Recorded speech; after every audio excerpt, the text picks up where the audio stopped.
Mi nombre es Reverendo Thomas Whitmore. He dedicado 60 años de mi vida a guiar almas perdidas hacia la redención.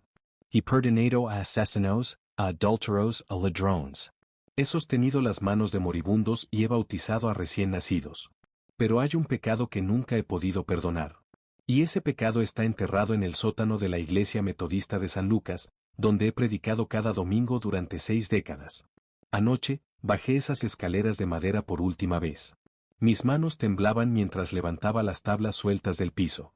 Y lo que encontré allí, lo que sigue allí después de todos estos años, es la razón por la que hoy, a mis 84 años, finalmente debo confesar.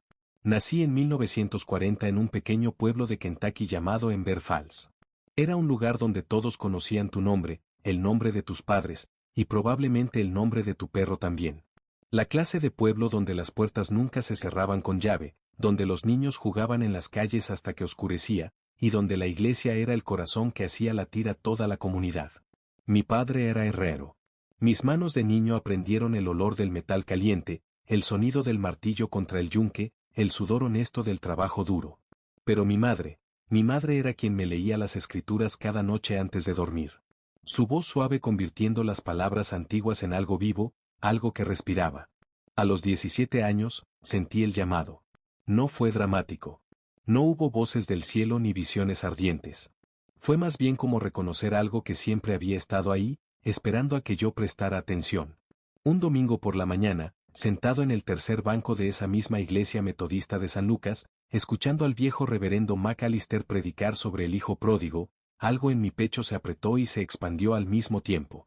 Supe que ese era mi camino. Estudié en el seminario de Louisville. Me casé con Margaret Ann en 1962, una mujer de ojos color avellana que hacía el mejor pastel de ruibarbo en 3 condados y que creía en mí incluso cuando yo dudaba de mí mismo.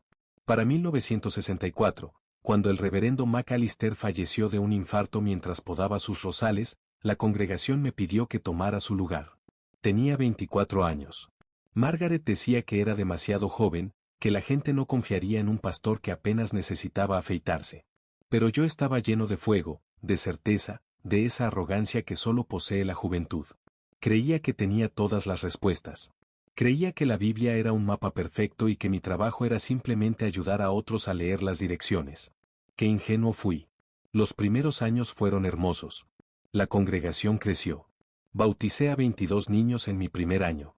Conduje funerales que hicieron llorar a hombres que no habían derramado una lágrima en décadas. Mi puerta estaba siempre abierta, literalmente.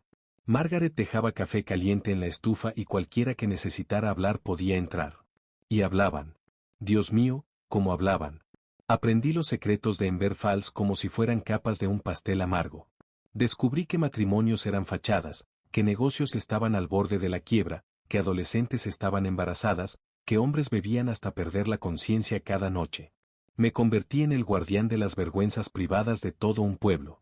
Pero yo guardaba esos secretos. Era sagrado. Era mi deber. Y luego llegó el verano de 1965. Julio de 1965 fue brutalmente caluroso. El tipo de calor que convierte el aire en algo sólido, que hace que cada respiración se sienta como tragar sopa caliente. La hierba del cementerio junto a la iglesia se volvió del color del trigo seco. Las ancianas se abanicaban con sus boletines durante el servicio, y yo acortaba mis sermones porque la gente empezaba a marearse. La iglesia no tenía aire acondicionado, por supuesto, pero teníamos un sótano fresco. Era un espacio amplio bajo el santuario principal, piso de tierra, paredes de piedra, oliendo a humedad y a historia. Almacenábamos las decoraciones navideñas allí, las sillas plegables extras, las cajas de himnarios viejos. También teníamos una pequeña sala lateral donde guardábamos los registros de la iglesia, nacimientos, matrimonios, defunciones, actas de reuniones que se remontaban a 1887. Yo bajaba ahí a menudo. Era el lugar más fresco del edificio, y me gustaba el silencio. A veces llevaba mis libros de sermones y me sentaba en una de las sillas plegables, dejando que la temperatura baja enfriara mi mente acalorada. El 23 de julio, recuerdo la fecha exacta porque era un viernes, el día después del funeral de Clara Hutchinson, bajé al sótano alrededor de las 3 de la tarde. Margaret había ido a visitar a su hermana en Lexington. Yo estaba solo en la iglesia. O eso creía. Cuando llegué al pie de las escaleras, escuché algo. Un sonido rasposo, como algo siendo arrastrado. Venía de la sala de registros. Mi primer pensamiento fue que algún animal había entrado, una marmota o un mapache. Habíamos tenido ese problema antes. Pero entonces escuché algo inequívocamente humano, una tos ahogada, el sonido de alguien tratando de no hacer ruido y fracasando. Hola, Lame. ¿Hay alguien ahí? El silencio que siguió fue del tipo culpable. Caminé hacia la sala de registros. La puerta estaba entreabierta. La empujé completamente y ahí, arrodillado junto a las cajas de archivos viejos, con polvo cubriendo su camisa azul y terror absoluto en sus ojos, estaba James Corbett. James tenía 42 años. Era el director del banco local, miembro del consejo de la ciudad, diácono en nuestra iglesia. Era un hombre respetado. Un hombre al que la gente confiaba su dinero, sus votos, sus secretos. También era mi amigo. Thomas, dijo, poniéndose de pie rápidamente, torpemente. Yo, no esperaba que estuvieras aquí. Claramente respondí. James, ¿qué estás haciendo? Sus ojos se movieron hacia la caja abierta frente a él. Seguí su mirada. Eran registros financieros viejos de la iglesia. Libros de contabilidad de hacía décadas, documentos de donaciones, recibos amarillentos. Solo estaba, buscando algo, dijo, pero su voz sonaba hueca. ¿Buscando qué? Él no respondió. En cambio, se agachó y cerró la caja con un golpe seco que levantó una nube de polvo. James, dije más firmemente. Dime qué está pasando. Vi el momento en que algo se rompió dentro de él. Sus hombros cayeron. Se cubrió la cara con las manos. Y entonces, con una voz que apenas reconocí, dijo. Necesito que desaparezca. ¿Qué cosa necesita desaparecer? La evidencia. Mi corazón comenzó a latir más rápido. ¿Evidencia de qué? James bajó las manos. Sus ojos estaban rojos. Mi padre, susurró. Mi padre robó de la iglesia. Durante años. Y si alguien encuentra estos registros, si alguien los compara con los libros del banco, van a descubrirlo. Van a saber qué clase de hombre era. Me senté en una de las sillas. Necesitaba procesar esto. El padre de James, Edmund Corbett, había muerto en 1958. Había sido el tesorero de la iglesia durante más de 20 años. También había sido una figura legendaria en Ember Falls, un veterano de guerra, un filántropo, un hombre cuyo nombre estaba en una placa en la biblioteca pública. James prácticamente había construido su vida entera sobre la reputación de su padre. ¿Cuánto? Pregunt. No lo sé exactamente. Más. Tal vez decenas de miles. Lo hacía en cantidades pequeñas, durante años. Muy cuidadosamente. ¿Cómo lo descubriste? Encontré un libro de contabilidad secundario en sus cosas cuando murió. Lo guardé. Lo escondí. Nunca se lo mostré a nadie. Pero estos registros de la iglesia, si alguien alguna vez los revisara cuidadosamente, harían coincidir las discrepancias. Me froté la cara, sintiendo el peso de esta revelación como piedras en mi pecho. James, no puedo simplemente. Mi madre aún vive. Explodó. Tiene 73 años. Esto la mataría. ¿Y mis hijos, Thomas? ¿Qué pensarían de su abuelo? El hombre cuyas fotos cuelgan en nuestras paredes, cuyo nombre llevan como segundo nombre. Pero es la verdad.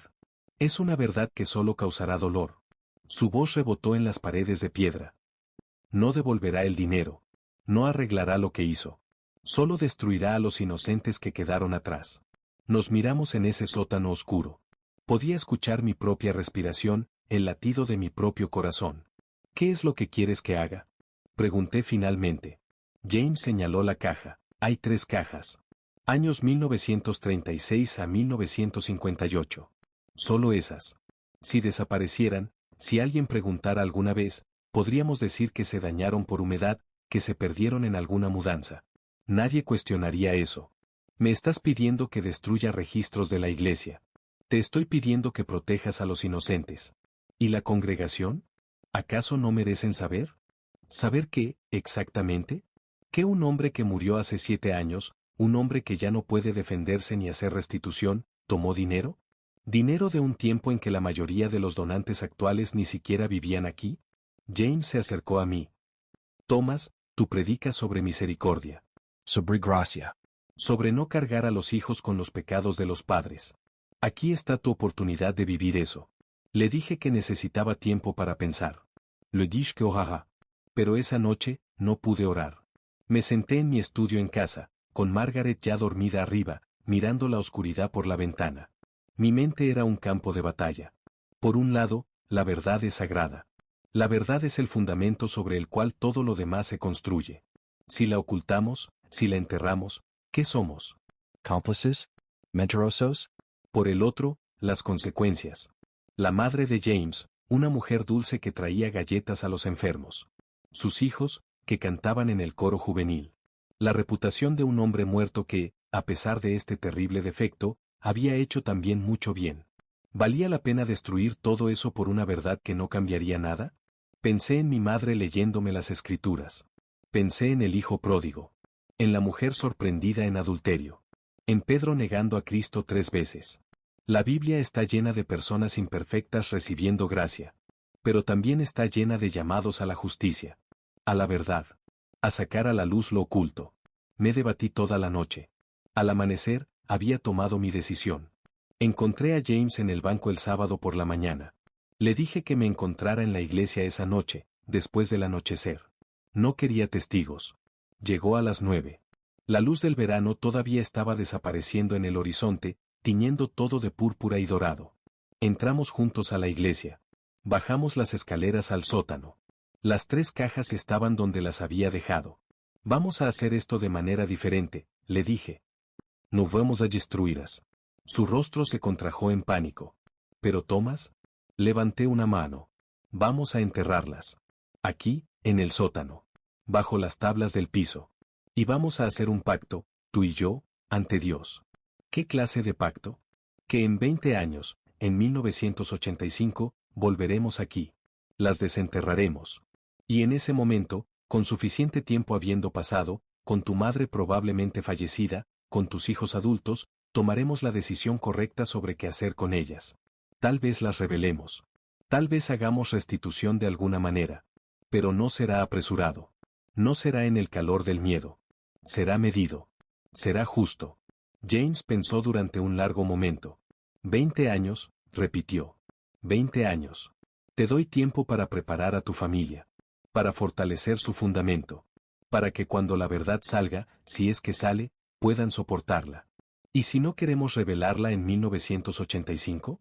Entonces tendremos esa conversación entonces. Pero al menos la opción existirá.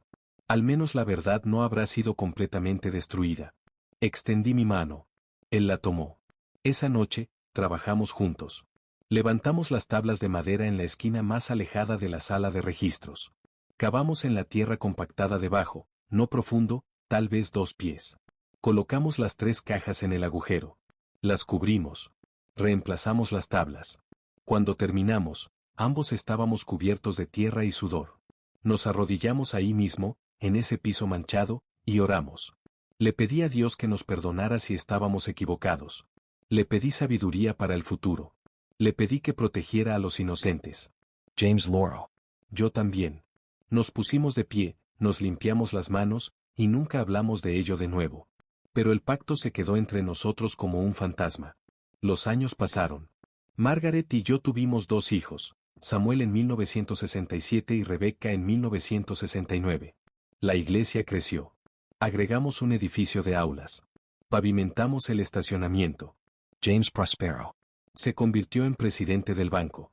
Fue elegido alcalde en 1972. Sus hijos fueron a buenas universidades. Su madre murió en 1974. Pacificamet. Sin saber nunca. La vida continuó con su ritmo normal. Bautismos y funerales. Bodas y divorcios. Sermones cada domingo. Cenas con la congregación. Visitas a hospitales. Pero cada vez que bajaba a ese sótano, sentía el peso de lo que estaba escondido bajo esas tablas. Llegó 1985. Esperé a que James viniera a hablar conmigo. Era julio de nuevo. 20 años exactos desde que habíamos enterrado aquellas cajas. Él no vino. Fui a su oficina en el banco. Es el momento, le dije. El pacto. James cerró la puerta de su oficina. Parecía mayor de lo que recordaba. Líneas profundas alrededor de sus ojos. Canas en las sienes. Thomas, no puedo. Teníamos un acuerdo. Soy alcalde. Mi hijo está postulándose para la legislatura estatal.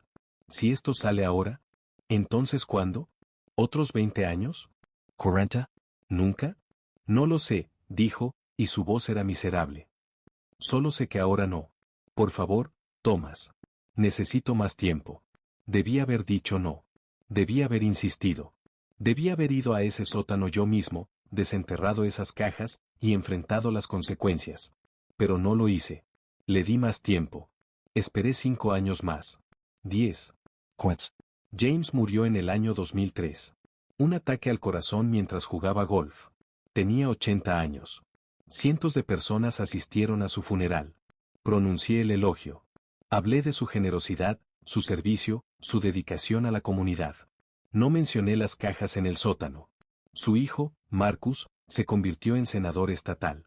Su hija es jueza de circuito. Sus nietos están haciendo sus propias vidas, construyendo sobre el legado de la familia Corbett. Un legado construido sobre un secreto que yo ayudé a mantener. Resolución / reflexión moral, 35, 0050, 00. Margaret murió hace 3 años. Cáncer de páncreas. Rápido y despiadado. En sus últimas semanas, mientras estaba en la cama de hospital en nuestra sala, me tomó la mano y me dijo: «Tienes algo que te pesa. He vivido contigo durante 56 años. Sé cuando hay una carga en tu alma». Le conté todo. Cada detalle. El descubrimiento. El pacto. La cobardía de dejar que pasaran décadas sin resolver nada. Esperaba que estuviera decepcionada. Enojada.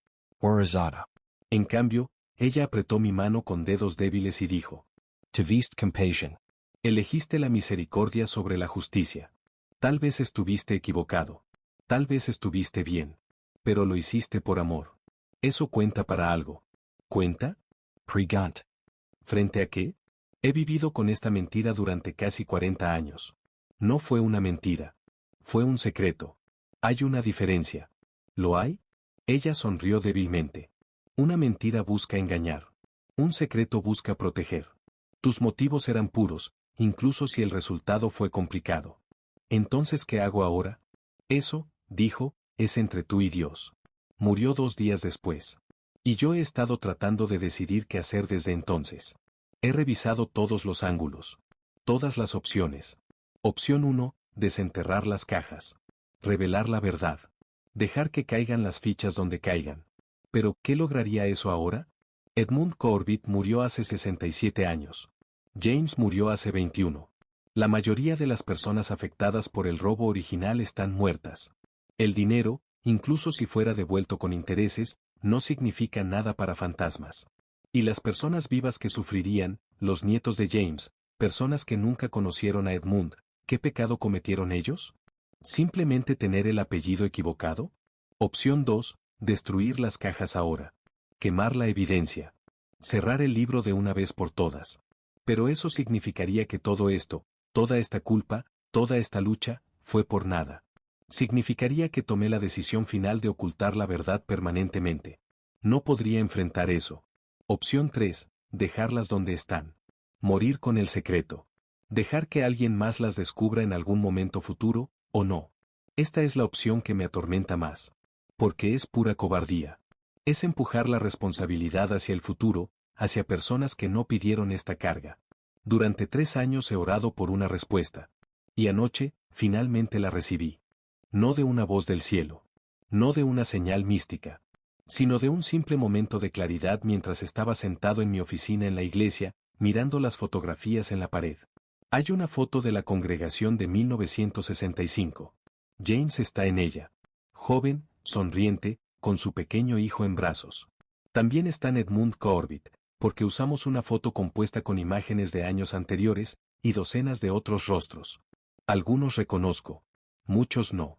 Todos ellos confiaron en mí con sus almas. Y me di cuenta, mi pecado no fue proteger a James. Mi pecado no fue esconder las cajas. Mi pecado fue esperar. Mi pecado fue no tomar una decisión. No actuar.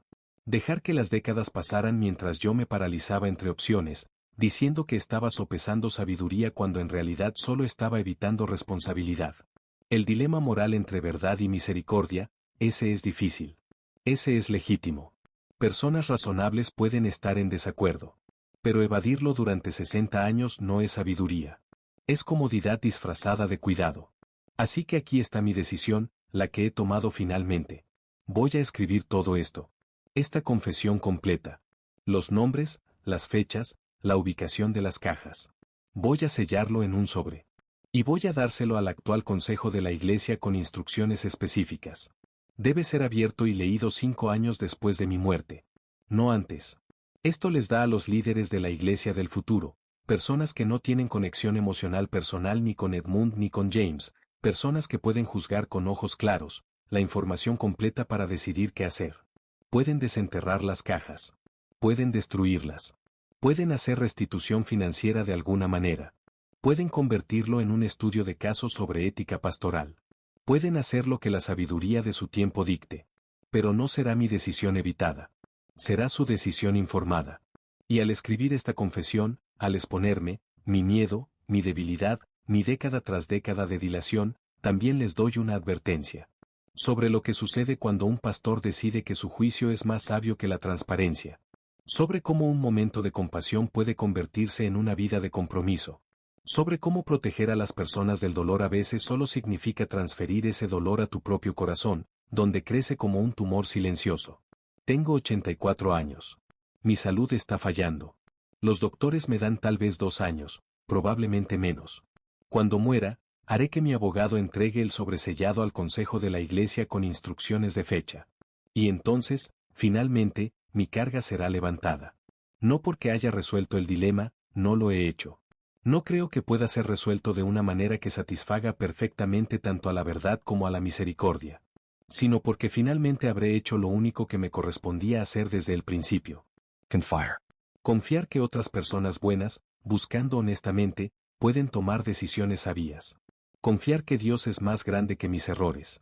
Confiar que la verdad, incluso cuando es complicada, incluso cuando duele, es más fuerte que el secreto. Anoche bajé esas escaleras de sótano por última vez. Mis rodillas se quejaron. Mi espalda protestó. Pero llegué al fondo. Caminé hasta esa esquina trasera de la sala de registros. Mi Aradel. Puse mi mano sobre las tablas del piso que no se han movido en 60 años. Y hablé en voz alta, aunque no había nadie ahí para escuchar. Lo siento. Le fallé a esta iglesia. Le fallé a esa congregación. Le fallé a James al dejarlo vivir con este miedo.